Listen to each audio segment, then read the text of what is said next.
গল্পটি সম্পূর্ণ কাল্পনিক এবং শুধুমাত্র বিনোদনের উদ্দেশ্যে তৈরি করা হয়েছে। গল্পের চরিত্র, ঘটনা ও স্থান বাস্তবের সাথে মিল থাকলে তা সম্পূর্ণ কাকতালীয়।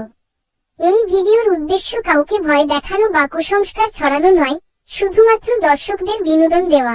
এক গ্রামে বাস করত করিম আর তার স্ত্রী সালমা। একদিন তারা পাশের গ্রামে এক আত্মীয়ের বাড়ি গিয়েছিল। ফিরতে ফিরতে অনেক রাত হয়ে যায়। বাড়ি ফেরার একমাত্র রাস্তা ছিল ঘন জঙ্গলের ভেতর দিয়ে। শোনো, খুব ভয় লাগছে। আর কত দূর? আর একটু, ভয় পেও না, আমি তো আছি।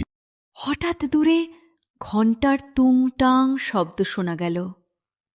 মনে হলো একটা গরুর গাড়ি আসছে। চাঁদের ম্লান আলোয় তারা দেখল একটি পুরনো গরুর গাড়ি ধীরে ধীরে তাদের দিকে আসছে। কিন্তু আশ্চর্যের ব্যাপার হল, গরুর গাড়ির চালকের মুখ দেখা যাচ্ছে না।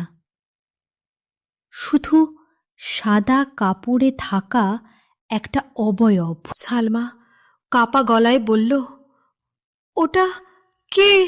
হয়তো গ্রামের কেউ। গরুর গাড়িটা তাদের সামনে এসে থামল। ঠান্ডা কাঁপানো গলায় চালক বলল, এত রাতে কোথায় যাচ্ছ? তার কণ্ঠ শুনে সালমার বুক কেঁপে উঠল।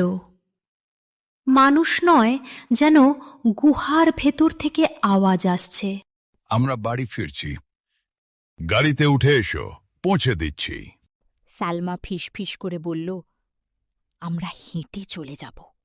হঠাৎ এক ঝলক বাতাসে চালকের মুখের কাপড় সরে গেল। তারা দেখল চোখ দুটো জ্বলছে আগুনের মতো, মুখে কোনো চামড়া নেই, শুধু হাড় আর দাঁত। সালমা চিৎকার করে উঠল, ভূত! করিম সালমার হাত ধরে দৌড় দিল। পিছন থেকে গরুর গাড়ির শব্দ, ঘণ্টার টুংটাং টুংটাং ক্রমেই কাছে আসছিল। দৌড়াতে দৌড়াতে তারা জঙ্গলের শেষ প্রান্তে গ্রামের মসজিদের কাছে এসে পড়ল। সঙ্গে সঙ্গে গরুর গাড়ির শব্দ থেমে গেল। পেছনে তাকিয়ে তারা দেখল কিছুই নেই। পরদিন গ্রামের বয়স্ক লোকেরা বলল, অনেক বছর আগে ওই জঙ্গলে এক গরুর গাড়িওয়ালা মারা গিয়েছিল। তারপর থেকে রাত হলে সে পথিকদের ডেকে গাড়িতে তোলে, আর যারা ওঠে তারা আর কখনো ফিরে আসে না। সেদিনের পর করিম আর সালমা কখনো রাতের বেলা ওই জঙ্গলের রাস্তা ব্যবহার করেনি। এর থেকে তারা শিক্ষা পেল, অজানা বিপদের পথে সাবধান থাকা উচিত।